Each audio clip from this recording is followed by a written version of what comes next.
Hello again, I'm Kory, the Director of Youth Ministry here at EUMC. It's been exciting to see so many of you live and in person the past few Sundays. Today I'm going to talk about the church. I don't know about you, but the past few months have been a little crazy. We've seen so many things canceled, from school to sports to trips and even church services. It's definitely been strange times. With so many things being canceled, it would be easy to think that church is canceled too.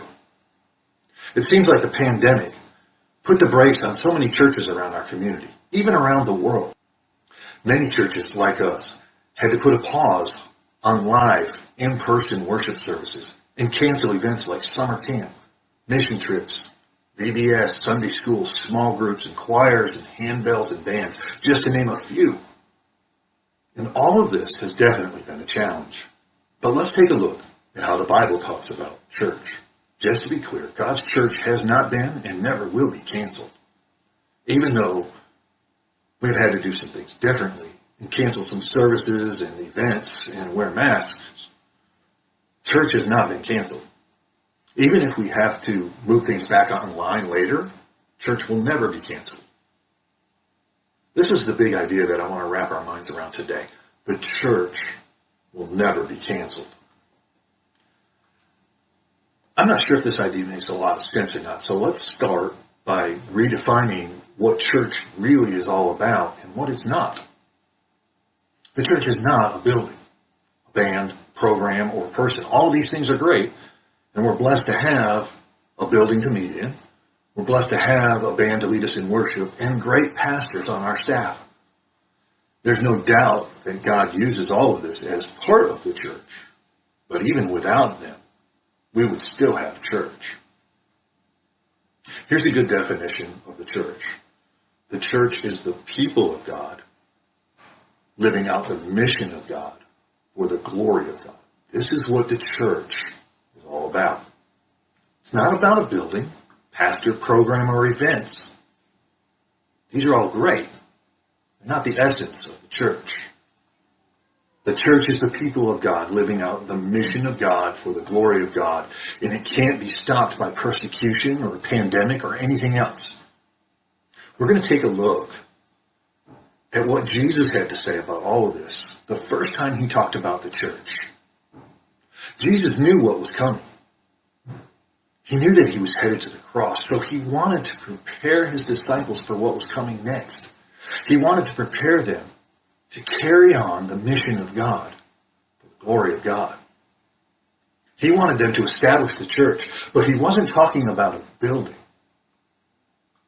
Looking at Matthew 16, beginning in verse 13, when Jesus came to the region of Caesarea Philippi, he asked his disciples, "Who do you say the Son of Man is?"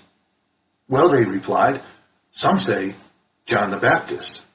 Some say Elijah, and others say Jeremiah or one of the other prophets." Then he asked them, "But who do you say I am?" Simon Peter answered, "You are the Messiah, the Son of the living God."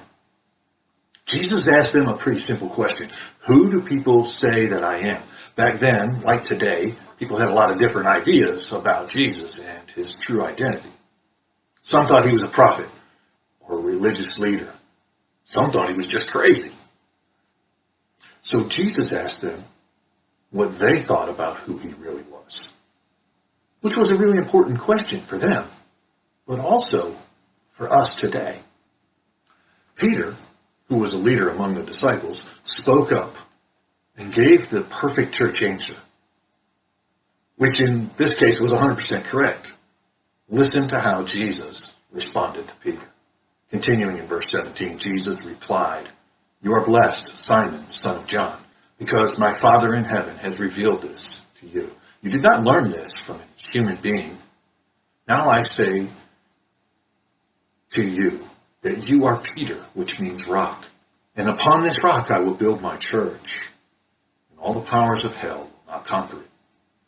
I love this passage because even though Jesus spoke these words over 2,000 years ago, it's just as relevant for us today. It's especially relevant in a world where pandemics exist and where lots of things have been canceled. Here are 3 points this passage makes about the church. Number 1, it is built by Jesus. Jesus said, I will build my church, which means this church and every other local church is his. He is the architect. He is the owner. He is the builder of the church. Church was his idea from the beginning. Since it's his church, he ultimately has authority in the church. Jesus is not going to be deterred from building his church because of bad weather or a pandemic. He will continue building his church, fulfilling his mission. Number 2, it is built through people. Back in Matthew 16, when Peter made his famous confession, Jesus made it clear that he would build his church through his people. That includes Peter and the other disciples, along with me and you, if you've accepted Jesus as your Lord. Notice that there is nothing mentioned about a building or a band or even worship service. Rather, Jesus is talking about the people of God who are living out the mission of God for the glory of God. This is really important for us to understand because as Christians, we have the incredible privilege of being part of something that is way bigger than you and me and Englewood United Methodist Church. As followers of Christ, we are part of this global movement called the church, which has been going on since long before we were born and will continue long after we're gone. Jesus is building his church through his people. Listen to how Paul talked about this in his letter to the Ephesians church in Ephesians chapter 2, beginning in verse 19. Consequently, you are no longer foreigners and strangers, but fellow citizens with God's people and also members of his household, built on the foundation of the apostles and prophets, with Christ Jesus himself as the chief cornerstone. In him, the whole building is joined together and rises to become a holy temple in the Lord. And in him, you too are being built together to become a dwelling in which God lives by his Spirit. Number 3, it's built to last. Looking back at the end of Matthew 16:18, let's read it again. What Jesus said about the church and what could stop it. He said, upon this rock I will build my church, and all the powers of hell will not conquer it. Nothing can stop the church. Well, we have to deal with things like pandemics today. Back then they had to deal with persecution. Christians who were part of the first century church were being persecuted for their faith in some pretty terrible ways. Just read Hebrews 11. Those who were responsible for the persecution were hoping they could snuff out this whole Jesus movement and stop the spread of the church. They could not have been more wrong. Persecution actually spread the church out further. And the gospel reached more people as it spread to the new places. Jesus built the church to last, and it's never going to be stopped by persecution or by a pandemic today. Do you realize that when the pandemic began in March 2020, churches all over the world took their worship services online? Guess what happened?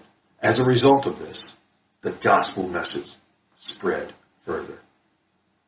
Some people who had never been to church watched an online service for the first time and heard the gospel. God isn't deterred by difficult circumstances like persecution or a pandemic. Hard as these things are, God uses all of this for his purpose, to fulfill his mission. The church was built to last. I hope this gives you a better picture of what the church is all about. Now that we understand what it is and what it is not, the real question is, what do we do with all of this? How should we respond? How do we apply all of this? Number 1, be in church. That sounds pretty simple, right? Be in church now that we're meeting again. I want to encourage you and challenge you to be here each week at church. The reality is that this year, You will sometimes be busy. I guarantee it. Life will happen and you'll get busy with school, sports, jobs, clubs, everything else. Don't let church be the one thing you drop when life gets crazy. Block off this time in your weekly schedule. Make it a priority. Let's not take for granted the incredible privilege we have of being in church. Number 2, be for church. Sometimes as Christians, we are known more for what we're against than what we're for. My challenge to you this year is that you would be for your church, for the church, and for this church in particular. You can be for the church by showing up. You can be for the church by serving, talking highly about church, and inviting your friends. You can also support your church by praying for our pastors and our staff, and by encouraging your friends to be here. Let's be people who are for the church this year, and it starts with you. Number 3, be the church. Remember that church is not the building or band or program. The church is the people of God living out the mission of God for the glory of God. If you're a follower of Christ, you are the church wherever you are. So be the church in your group of friends. Be the church in your neighborhood. Be the church in your school, in your home. Be the church on your team. Be the church at your job. How do you do that? Pray for people. Encourage people. Minister to people. Meet the needs of people in practical ways. Share the gospel. Be a light for Jesus Christ by pointing people to Him wherever you go. That's what it means to be the church. It doesn't have to take place within the walls of this building. Be the church. Even when services get canceled or events are postponed, or if churches have to move back online, the church will never be canceled. The church is the people of God, living out the mission of God for the glory of God. It was built by Jesus, built through people, and built to last. I hope you'll take up the challenge to be in church, to be for church, and to be the church this year.